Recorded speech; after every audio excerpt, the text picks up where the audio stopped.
most self-serving intro music of all time. Me, laughing out of by the way, you know, Latino means, did I ever tell you? No. Yes, Latino is the now is a word that means both nature and scribe. So it's one word for both of those things. So Latinoa means to write, it also means to illustrate. So it's like a perfect little intro song for us. I thought it was kind of cool to do that. Yeah, that is. It's perfect. Yeah. And I mean, you're one of the people that could do both. You have both those artistic and writing skills. So my hat goes off to you. For those who are listening or watching us, my name is David Bowles. I am the co-publisher of Chispa, the Latina imprint of Scout Comics, a division of Mucho Mas Media. And with me is my comics carnal, Hector Rodriguez III, with his El Peso Hero in the background. You just moved. So There's a sad story. Right? Yeah, there's a sad story to this, just because our comic book store closed, and they had this in the front, in the front window signage, representing Latinx comics, and they were very supporters. Carpe Diem Comics in McKinney, and so they always big supporters of our scene, and and unfortunately, just the turbulent times, and they had to make some tough decisions, and so they had to move on. I understand. It's hard to run a comic shop, and even though occasionally, we can maybe be frustrated at decisions that some comic shops make. My hat does go off to the people that invest their time and their energy in making something like that. It is really, really admirable. Yeah, 100%. And always support your local comic book store, and make sure that you pick up your comics from the pull list. Please pick up your books. Yeah, and and pay attention to things like when the FOC is, so that you can order things on time for those titles that you're following, and just make sure, especially with indie comics, that your comic shop has those. The more they hear from their customers, the more customers insist on Chispa titles, for example, being in those stores, the better we all are. So yeah, it's great. So yeah, since you've just moved, I think that the last time we chatted, you were about to move. You were right. And now you are. Yeah, I mean, I'll just give you guys a little rundown. Everything is still in. Oh no. You will be unboxing all summer long. Right. You had so much shit in your other room. This is Dude, I almost ashamed to say that. So we had a storage, and almost all of it was my stuff, and I'm like, oh, God. You couldn't even tell, like sometimes the dude can tell his wife, because like the typical thing, right, is that the woman has slightly more things. But in your case, you couldn't even say, "Oh, Henny, we're having this graduation around." She's like, "No, we're schlepping your stuff around, bro." Yeah, right. No, Earl. Either the video game collection, the comic book long boxes, the Godzilla stuff, the toy, and the books. Yeah, that would be mine right there. It's like just wait. And my wife had to build me like a new bookcase, because my wife is a carpenter.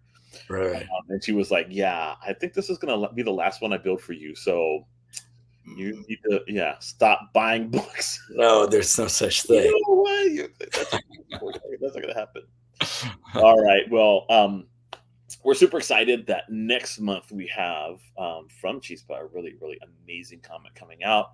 Part of the 13 Origins one-shot series. We, as we talked about last time, a lot of the one-shots that were scheduled for early this year, the first 4 months of this year, have been moved to July for the Scout kind of like soft relaunch. But one comic that is stayed on schedule, and we're super excited about it, is GILA Girl. And we are delighted to have with us tonight Henry Barajas. Why don't you tell us a little bit about Henry, for those people who don't for some reason no Oh, amazing. Yes. Amazing guy. No, Henry Barajas, a Latinx author from Tucson, Arizona. He's the best known for his graphic memoir, La Voz de Mayo, Tata Rambo. Of course, TMNT Splinter Faith. Here I'm representing TMNT here. Woohoo! Helm Gray's Castle, Batman Urban Legends, Project Cryptid, and Historias de Resistencia Dolores Huerta, and the plight of the farm workers for New York City, from the New York City Department of Education. Yeah. Also, if you guys know, Barajas writes Joe Thorpe for the comic strips. Yeah, nationally syndicated. 100%. So please support all yeah. the Let's bring him on stage. Henry, my brother, what's up? Hey, everybody. I did not know you were moving, Hector. Hey, just across town. You're dedicated to the cause, man. He's just like moved across town. Hopefully it's a better place. Yeah, hey, bigger place for all my shit. That's good, because that room did seem a lot bigger than the previous room. When you panned around and saw those boxes, it looked like that warehouse at the end of Indiana Jones. Right. You remember the very first Indiana Jones? Actually, I just that right in a later in Indiana Jones 4 or whatever. So Henry, how you been doing, man? Good, just busy trying to stay sane and make try to make some stuff that I'm excited to talk about, which is this comic in particular. Getting the call from you guys. I remember hanging out at San Diego Comic-Con in the wee hours at the gas lamp. It's been a long time leading up to this moment, so I'm glad to finally see it come through. Yeah, and it is a really remarkable work of art, of comic art, and we're super excited that you agreed to write one of these and to work with an amazing illustrator. Salomée, Luce-Antoinette is, her style is so distinctive and yet so at the same time familiar. And the stuff that Sally did for this comic is just really amazing. And it's very kinetic, and also I love how there's a balance between a manga and Western. There's hints of manga. There's hints and influences that, we'll bring her up in a future episode to talk about her inspirations. I really want to hear that. Yeah, we were going to have her on tonight, but it's like 3:00 in the morning in France where she lives. She's like, "Yeah, bro, I'm gonna go to sleep. I'll try to wake up." I don't know. I don't see it happening though. What was it like working with her, Henry? It was incredible. I was getting daily messages, which is something you don't get from people when you're working with someone. It was like every day there was a new page or a new panel, or like always wanted my input. And you like this is something that I'm very grateful I get to be a part of, but at the same time it's not mine. So like you guys get to take what this and do whatever you want with it, but like her enthusiasm and her just attention to detail was something that like became more something I've been more excited about and more precious about than what I normally would do. Like Hector mentioned Ninja Turtles. It's Ninja Turtles is an interesting thing because it was like the 80s black and white indie darling that became the like blow up sensation that's now owned by Viacom. And you're like, you have to be this far away from it because it's going to break your heart, and with this you're just like, oh, we get to do whatever we got 2 sentences. And what we got to do with 2 sentences of this description of a character was, pretty fun. And Sally's work on this was just so infectious, which is not something that I think happens very often. Yeah, I think I was also really, really surprised by the synergy between the two of you. I had a similar experience working with IP, and it's an awkward thing working with IP. It puts you in a strange position, puts everybody from the editorial down to the creative team in a weird position, because you then cariñas, you fall in love with it, right? And when I did 13th Street for Harper Collins, it was their IP, and similarly, it's like like a couple of lines, and then you write like an entire universe around it, and it's a weird feeling. And on that one, I worked with an illustrator as well, and he was just like just so amazing. Sean was just great, and we also like kind of developed this relationship where, even though you're supposed to go through the art director or whatever, we were just like, yeah, we're just texting back and forth. Because it feels important to you, and that's one of the reasons. I think we've talked about this series a couple of times in episodes, Hector, but we've never really talked about the way we conceived of Origins and what we wanted to do a little bit differently about the writer and illustrator team that came on board. So, everybody knew, okay, I'm writing this one shot. It's IP that I don't own, but we built into the contracts this idea that you are creating stuff that then, Mucho Mas Media through Chispa is going to be able to use and future iterations of the character, which may or may not be written and illustrated by this original team. But we built into the contract this idea that you will always like have a say when it moves to a different like media. So the creative teams on all these 13 issues, if the show goes into TV or film production or video game productions like that, will be involved as either writers or producers like that. So like that, it's something that was one of the things that was amazing. I was like, okay, like when Henry says yes to this, Henry is now saying yes to the future of GILA Girl. And it is something that we definitely fought a lot and communicated, to our, that transmedia connection, and especially because we know that being authentic, being grounded, and that's why there's this creative synergy and freedom, because there's a sense of scaffolding, but not too much. Yeah. Not.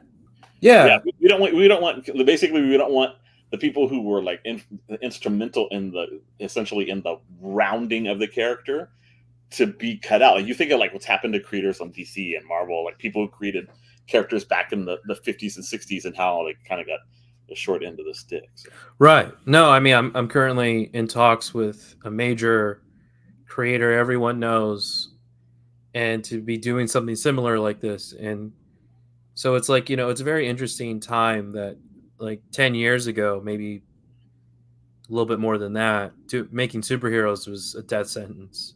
Yeah. Like it was just like, you're like, there is, unless you're working on Marvel or DC or like a Ninja Turtles IP, it's really hard to get any kind of traction. But the fact that people like truck on and pursue these opportunities to create heroes that are more reflective of the world around us, and finally getting pages and being able to see this go from 2 sentences to a script to breakdowns to colors to it's very and after all these, it feels like a long time, but it's only been 2 years, maybe less than that. Right.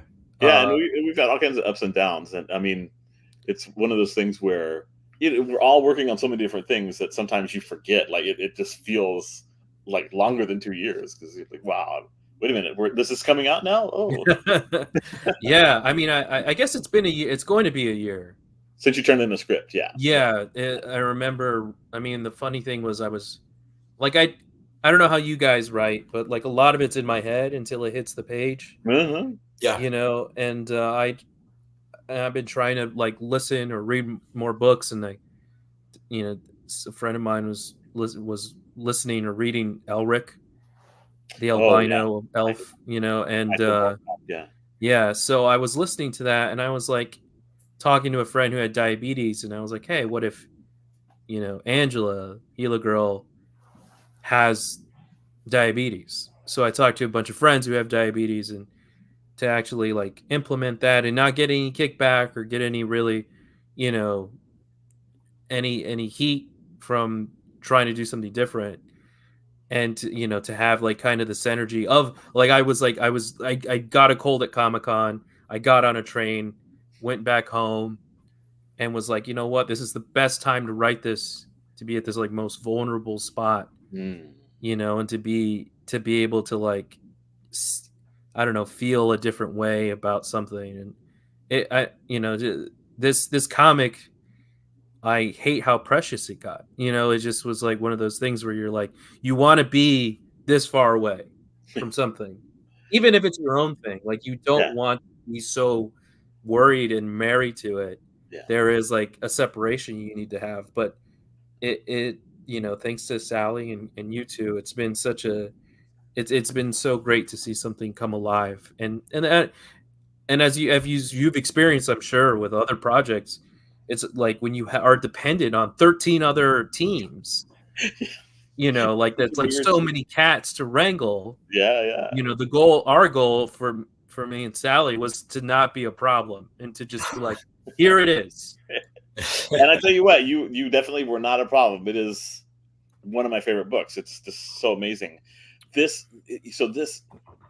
mean, I really love, and people, when they read it, they'll see how respectfully and lovingly, but also just forthright, and as if it's just just another thing in the world that you've integrated this character's disability. And I mean, I love that, and it's kind of spoilers, when the character gets her suit, there's literally like a little attachment to the suit. Yeah. With their insulin. Just amazing. Talk to us more about your thoughts and the intersectionality of this character, and how you drew theater into it. It's really fascinating. You the beginning. A different route than I could have predicted. It was really cool. AI. I'm just kidding. I like, when I'm thinking about superheroes, like, one of the coolest costumes is, in my opinion, is Spider-Man's costume. Yeah. And the fact that he, like, in one night was able to create the most iconic costume, that is the most like unbelievable thing. Not that he can crawl on walls, not that he got bitten by a radioactive spider, not that he like can web sling.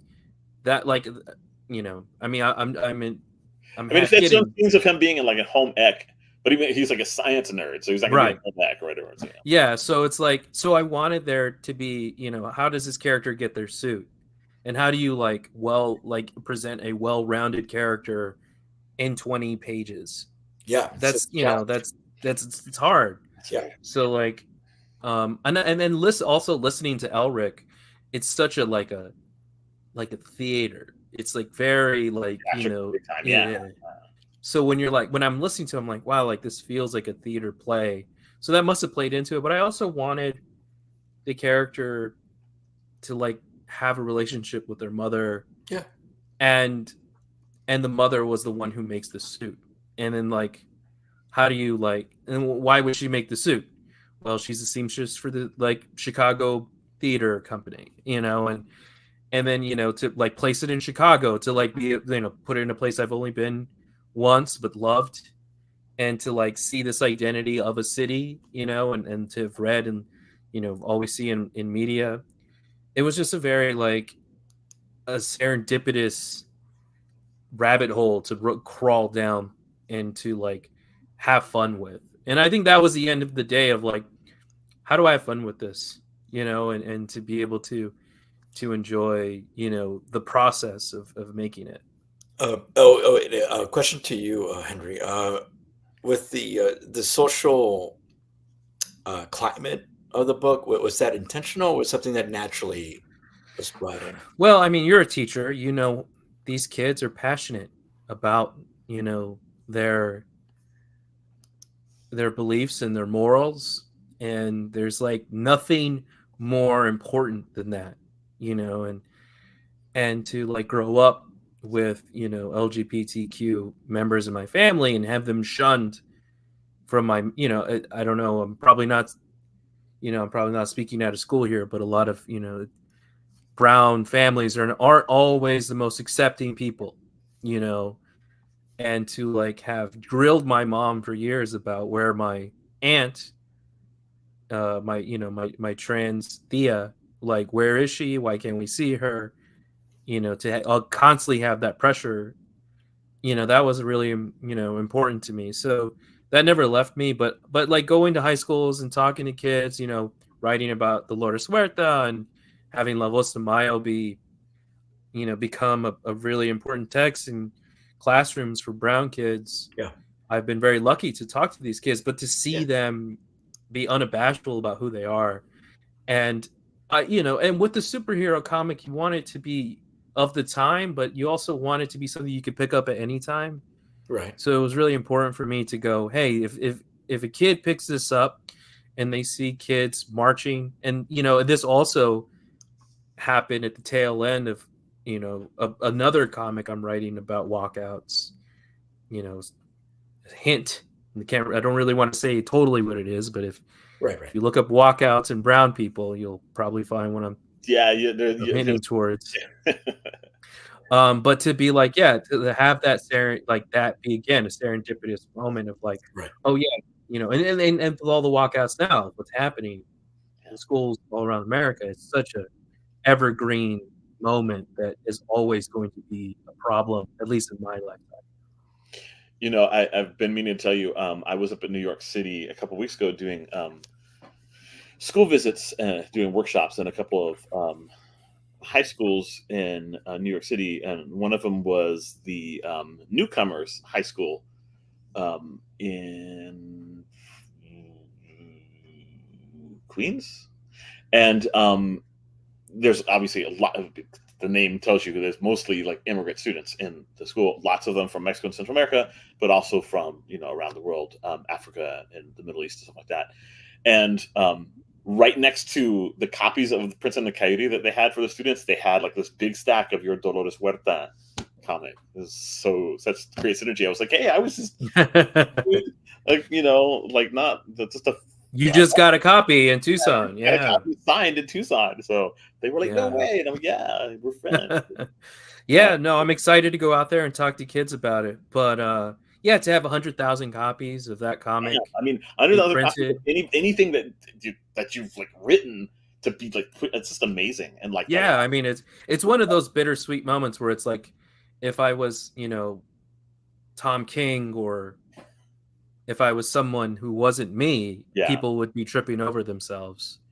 Absolutely. To work with me and to talk to me about a project that's being in the largest school district in the nation. It's one of those things where I'm super proud of it, and it's like not being talked about, and I hope kids enjoy it, because there is like this bittersweet element to that, man. I totally feel you on that. I have a book called The Smoking Mirror. It came out in 2016, and it took me forever to get published. It was rejected by so many publishers, so many agents in the U.S., and finally published by an Australian publisher, like trying to break into the U.S. market. It went on to get the Prix de Prix from the American Library Association, the author honor. And it was adopted eventually into Chicago public schools and New York public schools, and it sold enough copies to be a bestseller. But because of the way bestsellers are calculated, they don't calculate school sales into those kinds of things. So it's like, bro, I've sold it's such an interesting mechanism that is by book, and once you get into the minutia of it, it's really it gets more and more disheartening. But you have to enjoy the wins that you do. And people like yourself, or like people like you, I respect, who are in these spaces, who are like, I saw it, it's there, and that has the kids were excited to read it, and they were really, it's doing the work that you wanted to do, and I mean, at the end of the day. But you're right. I mean, like anybody else who wasn't brown, who didn't have a Latina last name, I suspect there would be more publicity about it, more excitement, and maybe also if the character they were writing about was less obscure to white people. Right? Yeah, I mean that's the thing. Even going to Tucson and I remember mentioning Dolores and Cesar Chavez and then you just get 1,000-mile stares from kids and like my friend who was a teacher is like her picture's right over there. Like, right, yeah. How do you come on, come on, guys. There is that oh, even within our own community, Dolores is not as well known because of the all the accolades and attention goes to Cesar, and and learning more about Cesar, I suggest people not do that if they want to continue to have the love and that they have for him. But nobody's perfect, and you gotta. that was pretty clever. Like, don't go down that rabbit hole, guys. Just some people you don't want to know too much about. Enjoy, what you love about this guy. Knowledge about that's actually true about a lot of leaders, unfortunately. But something about power. Going down the rabbit hole. Oh yeah. But thank you for letting me know. The artist Louis Chen, we're working on the next comic, and he got to do a class talk and was like, it's there, and I'm really excited for. I mean, the Department of Education, New York City, is really pushing it hard, and that's good. It's the kind of thing that that they're known for, which is although I suspect that when the comic reaches Staten Island,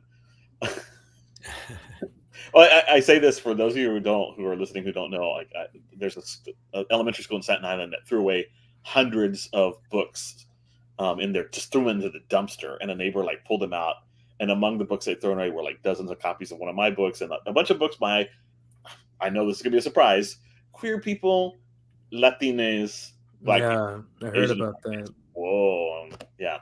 So, and there were notes all over them about the things that they didn't like about them, it's really interesting because you were talking right now about young people and their sense of ethics, and basically the things that the far right is rejecting are things that are actually really ethical and moral and good. Yeah, which is really strange because it's like they're embracing a worldview that is actually bad. I'm sorry for those of you who are conservatives listening. I'm talking about all conservatives. I'm about the far right, and they have embraced sort of racist fascism that is actually really evil and extreme nationalism. That's anyway, we won't wax. Well, that was and that's what I love about what we got to do in this comic was that there is literally a tank and cops walking through the community while Angela's enjoying her birthday, and it's just like we didn't get a no, you can't do that. It was just that's what makes comic so special, and being able to work with you too and Chispa. The Chispas in the Chispa verse. That's what our vision has always been. We don't want them to be Boy Scouts or cops or vigilantes. We want them to be heroes of the people, to steal steal a title from their community. And we tried not to make cops bad guys in it. There are cops that are not bad guys. Sure, yeah, right? So that was the interesting thing, to have this ominous presence of and it's there you go. I love that page a lot. So good. I love the outfit here, this kind of what do you prefiguration of Well, the idea is to tease it, and I love Gila monsters. Yeah. So that was the inspiration for that, and to have the I love what I love about it is if you read it on your phone, you're reading it panel to panel, but when you see it as a page, you have to trickle down. Yeah, absolutely. And it's great. Henry, did you write her love for Godzilla? She's wearing Godzilla shirt. No, that's all Sally. That's all Sally. I had to ask. I was like, "What does this mean?" And she was like, "Oh, it's Godzilla." So. Godzilla. And her hairstyle is so freaking awesome, man. Yeah, I mean the characters have the best hair. They really do. That's challenging. That's hard. The Afro Latina representation in this book like makes my heart just swell. It's so awesome. I have a brother who's Afro Mexicano, and and just in general, one of the things that Hector and I talk about a lot is just making sure that we have the full gamut of Latinidad represented in comics, and this is just so amazing. That was the goal too. Like I had really dark and Afro Latino family members, and you're just like, they were always the ones everyone hated. So sad. And it was like, why do you hate these people, and why are they like, just there was just so much negativity towards the browner people. I still remember being a kid, and because I was the güero, right? I still remember my cousin Rene, his mom telling him, "Ay, mijo, ¿cómo no puede ser güero? Why do you have to be prieto?" And I'm like, "Oh my god!" It was like damaging, like competition among children and so forth. I love it. If you can go back to that last page. I love that I was like, we have to tease this guy, Father. What's his name? Father Tonal. I was like, we have to show him, and it has to be somewhere, because it's weird if he just pops up out of nowhere. Yeah, it's a good touch. Yeah, and to have that moment where she's like checking her insulin, and I love the fact this guy is like he seems like he's like stalking her. Okay, a little hard. And I still remember like when so a lot of Sally's projects, she's just been like the inker. And when I told her, hey, if you could do it, we really need you to color this as well. We'll get a letterer, but we need you to color it. And she was like, okay, I don't know. She was like really hesitant. And then she started sending me stuff like, does this look good? I'm like, holy, yes, it looks amazing. Oh, please continue. Yeah. And just the way social media is, it's just so real. Yeah, so natural. It's so natural, yeah. Yeah, that was the goal, is so that even 10 years from now, you can look at this and it doesn't seem so dated. They won't know what WhatsApp is, but they'll be like, oh, yeah. And it's really funny because, of course, WhatsApp is used outside of the U.S. Perhaps it was used in the U.S. And then Sally in France, it's just really, really, really great. I won't share too much more because I don't want people to spoil. Right. It's incredible work. Sally is we got to work on Project Cryptids together, and that was a story that was in France about the Beast of Genevieve, and to like have her enthusiasm there about something that like is about her homeland, and to like bring her here, it's been such an and just big thanks to you guys and Mutramas Media and Chispa Comics in general to like continue getting Sally work. And absolutely, and I think she's going to blow up eventually. I think people are going to, she's done some good projects, but she still needs work. I like, in fact, just the other day, Hector and I were talking, like earlier today, in fact. And I was like, we got to find something else for Sally to work on, something else, another project that she could be with us. Because it was just really incredible work. What is it like writing a daily comic strip, though? It's timeline. How does your workflow? There's a script due every Monday. Okay, yeah, let's go down. So I think about it every day. It's not worth the money and time I put into this thing. Okay, but it keeps me writing, and that's the best thing.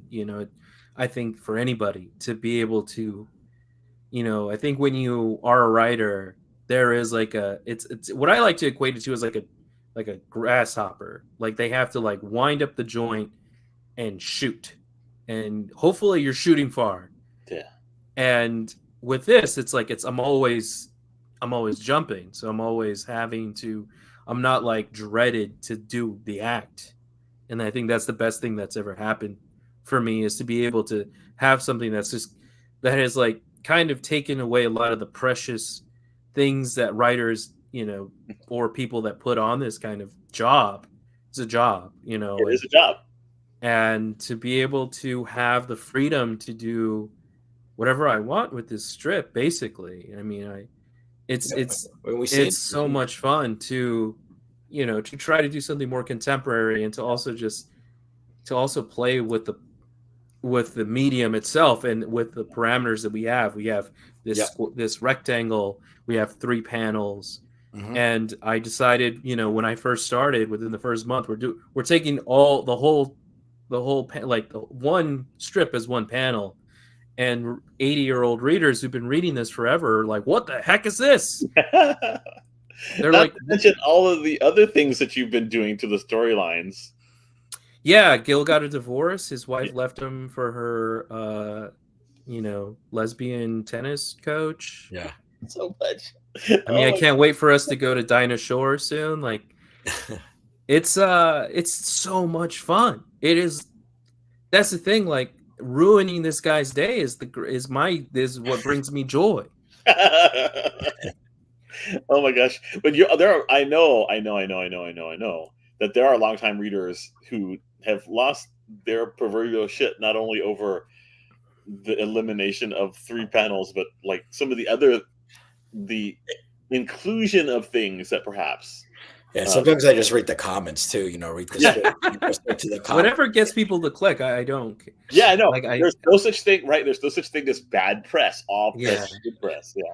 Yeah, I mean, there's just like they complain about everything, and they don't understand that I don't care. I just don't care, and it's not because I hate them, or it's because it's just one of those things where it's like, look, you have to understand I don't care that much about what you care about, but what I care about is that you keep coming back and wanting to know what happens to Gil Thorpe, because that's what it's about. It's about Gil, and that's why I brought his kids back, and that's why. It's so much fun. And to have that real estate where it's, Garfield, Doonesbury, Peanuts, and Gil Thorpe. It's huge. I can't ask for a better place in life. Yeah. And I mean, it's like you say, it's these choices that you make that are about like just moving that trajectory forward and putting you in a place where you're able to do more and more projects that are closer to your heart. A lot of like up and coming writers don't always understand that if you're too precious about the things that you're willing to work on, instead of like looking for opportunities to do the kind of work you want to do within whatever project you can manage to get yourself attached to, then your career is unlikely to take off, and you have to like force a path through these opportunities, the doors that open. It's going to look different from every person. I got started as an indie writer, and eventually moved into university presses, and then finally got some like awards that got me the attention of agents and editors. It was like this weird long parabola, that has brought me to where I am. And there's just no way of predicting. All you can do is be true to your vision, but willing to make that vision like flourish in whatever medium you get a chance to write in. The project. So I think it's true. I agree. I agree with everything you're saying, and someone just asked me recently. There's a high school kid who wants to get into comics, and it's like they asked me what should I tell the kid, and it's like you just got to make it. You really have to just keep making it, and the more you make it, the less like the harder it doesn't get. It doesn't get easier, but it gets it gets more manageable. I think that's a good way. Someone I know, Dennis Culver, said every comic is a miracle, and I believe that 100%. There is. And especially with Hector, we've talked about how expensive comics are to make on the show. And people just don't realize that. Like, if you're an indie comics creator, like, even if you're like writing it yourself and you have to hire an illustrator, like bare minimum, you're going to be investing something around on the order of $1,500 into just the production of the book, and then you have the printing of the book, and then you have, finding a way to distribute that book, and it just, paying for tables at conventions, all stuff. It is an expensive endeavor, and you do it because you feel compelled to, because you love it. Otherwise, like, why would you do it? Right. Right. And also, working with a direct market, working with publishers, the ebb and flow, the ups and downs. I know that's what Hector's always wanted. Now you have it. Congratulations, buddy. Hey, well, have you seen like some of the misprints in the recent like comics world and stuff like that? That's the thing. Like I remember meeting Hector, and he was just like hungry for this. Yeah. And I'm like, it's gonna come, man. And then when it comes, you got to be ready for it. And it presents another horrible set of problems. We were in the airport. We were in the airport we were having a good conversation about the comic book world. But no, it's about being consistent, never stopping, enjoying the ride. Well, you see, Rafael Flores Jr. Making the really smart observation that the expense of making comics is the biggest reason there isn't as much black and brown representation. It is. I also it's also just the lack of black and brown comics. It never really dawned on me how much representation matters, and I think there's just why there's so many, people outside of comics. Hey, Kayla, that get to make comics because their friends, their family, people they know are in it or doing it. And when you're like a brown kid from Texas or Tucson, Arizona, no one's making comics that looks like you. And you sound crazy. And I'm sure that my parents just their heart sank when they were like, oh, this kid is going to be making these comics. No one buys them. No one reads them. You don't even see them at the gas station anymore, Yeah. So it's, it's really, there's so many different factors. And I had a publisher ask me once at New York Comic Con, why don't you think Latinx comics sell? And I said, well, how many have you printed this year? And it was 0. Yeah. You can't sell something that doesn't exist, right? Yeah. I mean, and that's the thing. It's it's hard to sell brown comics to brown people, but brown people will buy anything and everything. Go to Walmart, literally everything is there. Yep. There's not a single thing you can buy. And you go to these majority Walmart, Latino, brown, black and brown, BIPOC communities that they get everything there. And they'll buy everything. For a long time, horror movies, the biggest market to sell horror movie was the Walmart, because they could not have enough content. Yeah, absolutely. It's just there's just so much. Yeah, but with Walmart, the deals that have been cut to determine what books are on and what magazines and so forth are in those sections of those stores are, cut by really, really large corporations, and it's a lot. Oh yeah.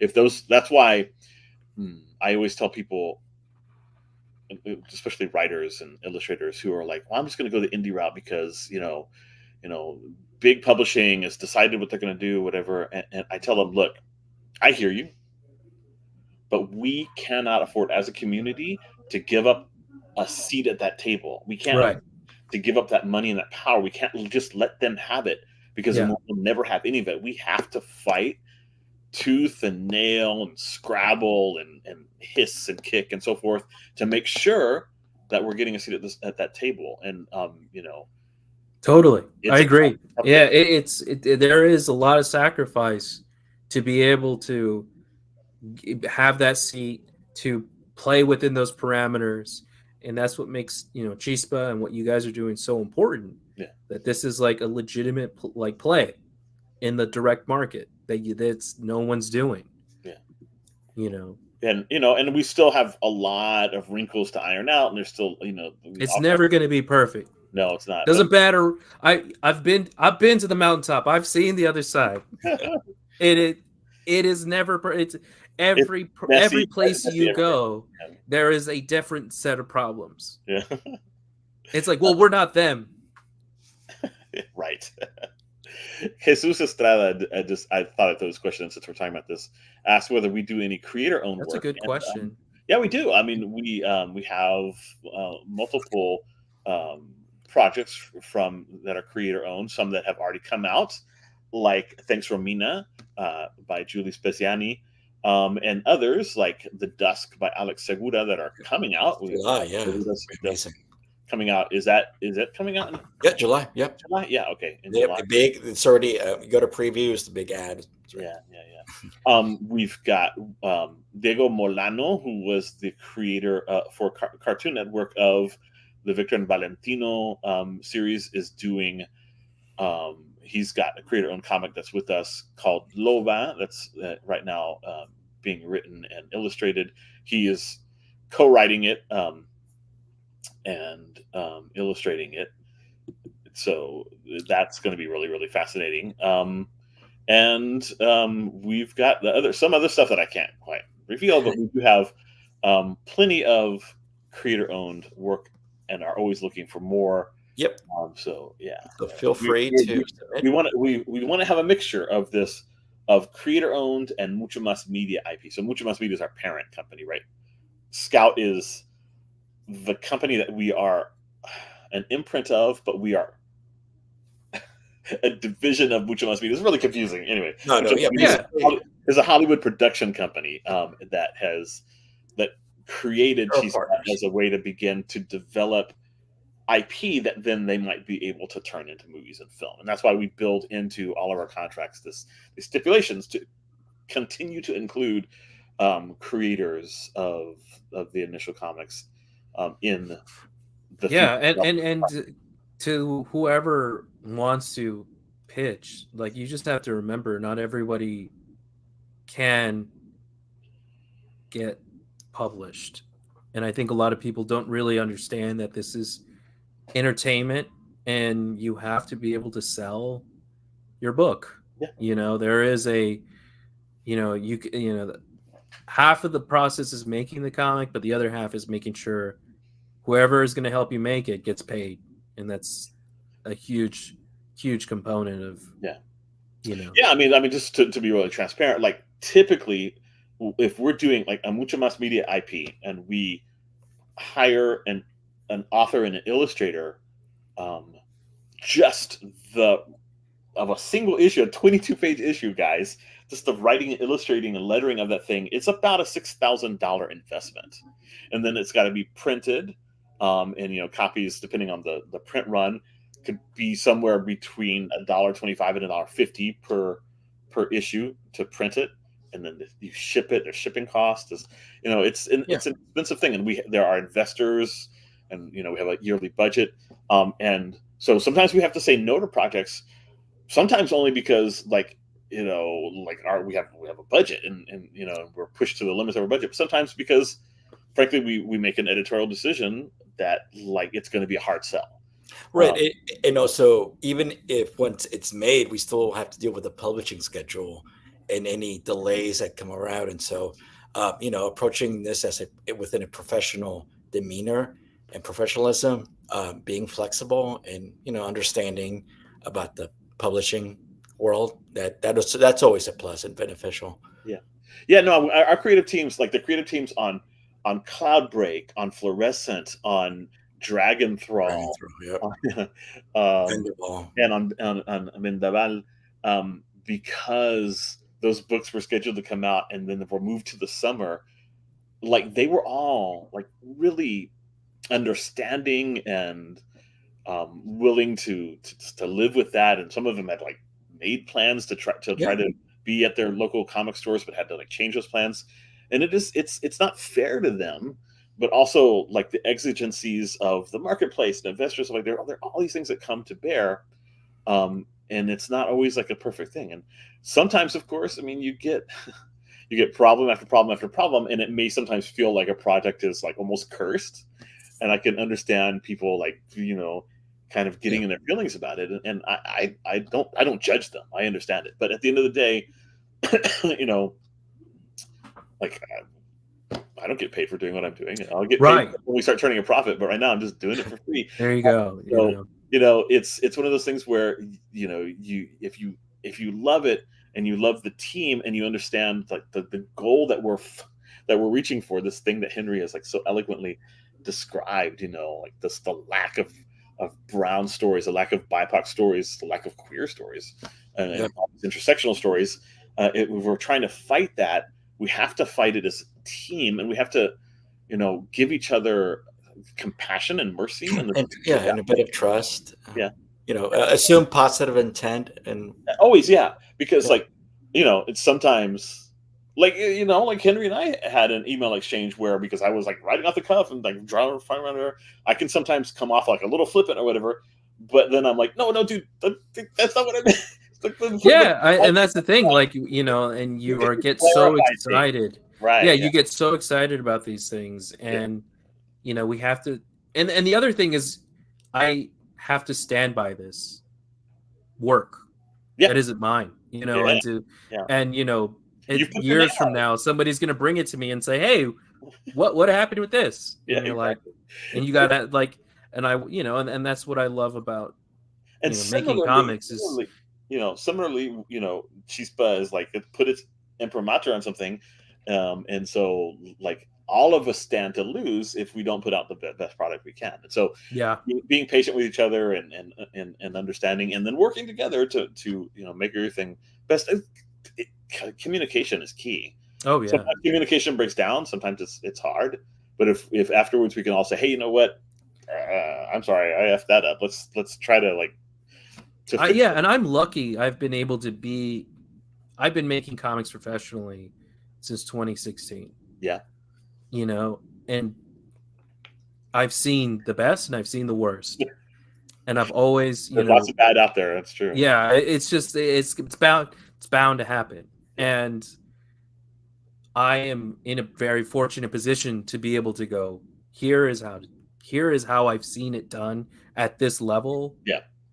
Which was Top Cow and Image Comics, and to be like, and that's the thing. Like, that was one of the most fortunate things, to go somewhere and say, I'm with these companies.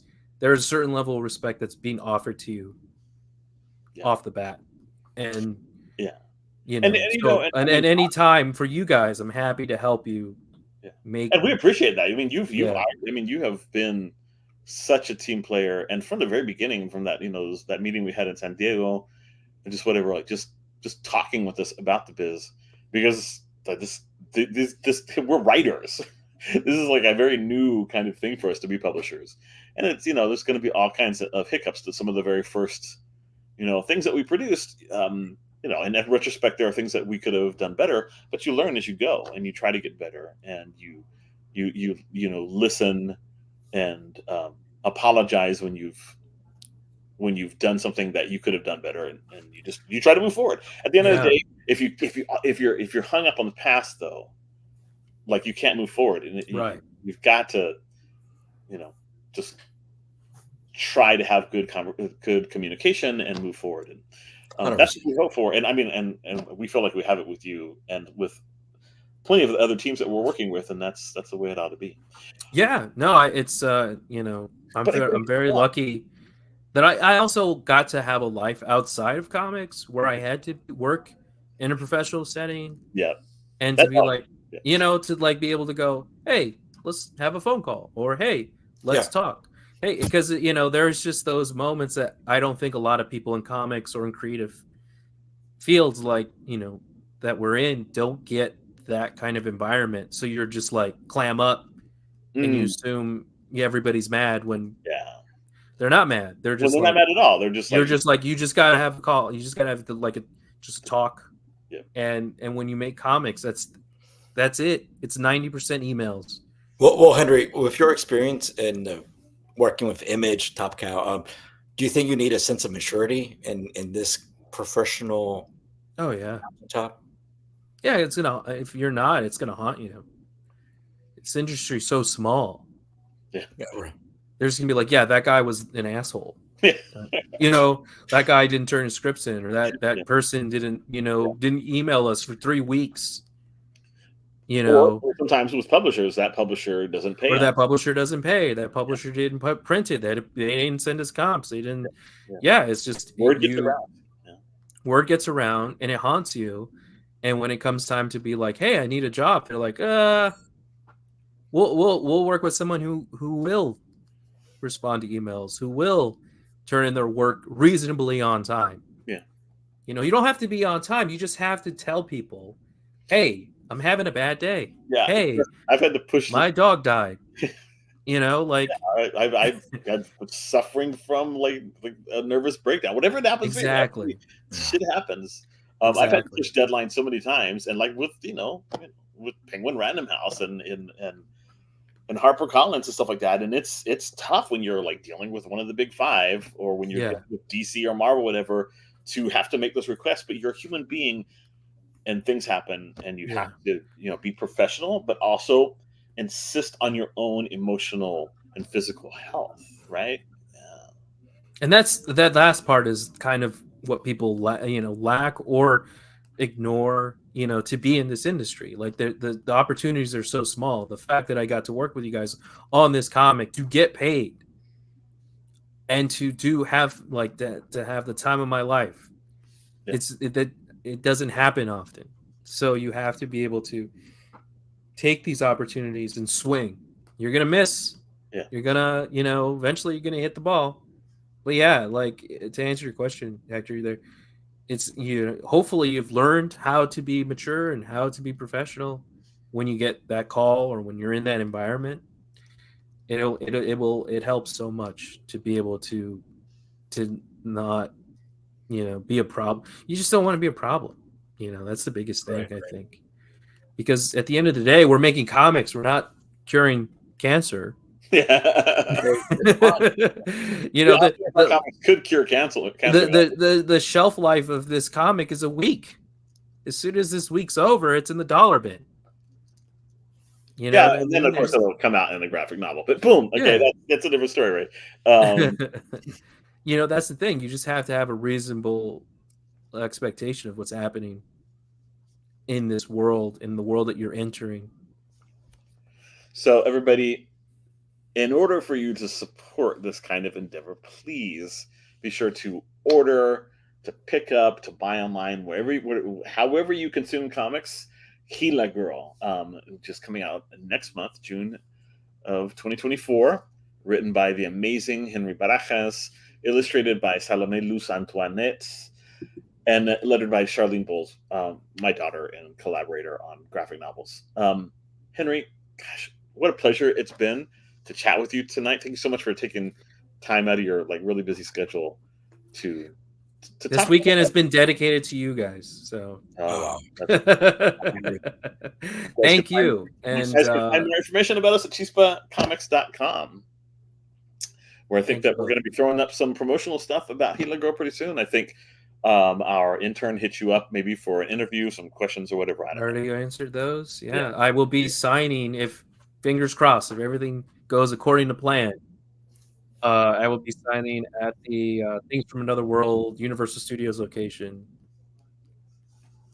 That's amazing. What else do you have coming down the pipe? I wrote a cookbook, not a cookbook, a cocktail book that's all influenced by 90s music. So that's coming out in June, the same month. Yeah. I've been excited about that since you told me about it in Tucson. Yeah, cocktails that night, and so I've been like, all right, I'm down for this. Yeah, we're excited. Yeah, that's coming out. Working on another one for them. But yeah, Monday through Saturday, Gilthorpe. Nothing comics wise. I think that's all. This is it for me. Cool. I just have to make my own opportunities. Well, sir, we will definitely hit you up to write something else for us within this next calendar year or so. Expect us to be knocking at your door and being annoying once again. So anytime. Thank you so much. Thanks a lot, Henry. You take care of yourself, man. All right. Well, that brings us to the end of another one of our awesome guest. Awesome. Anything you want to point out before we go? Stuff? No, I mean, Henry has a Substack, so check him out on, subscribe, follow the Substack. It's actually really good. If you're really interested in the comic book biz, he does have a lot of great tips too. Also, we have the Ringo Awards. The deadline is the 23rd, so not this Thursday, but the next. So yeah, just submit any of your favorite last year's Chispa books, and you never know. Yeah, could happen. Awesome. Well, thanks so much, guys. As usual, we have enjoyed the comics. We'll be back in about another 2 weeks or so to talk about the July titles. So Yeah. we're going to try to line up a show with a whole bunch of different creators. Do some kind of like crazy, I don't know. Till then, vean mucho, lean un montón de cómics. Órale, Dios.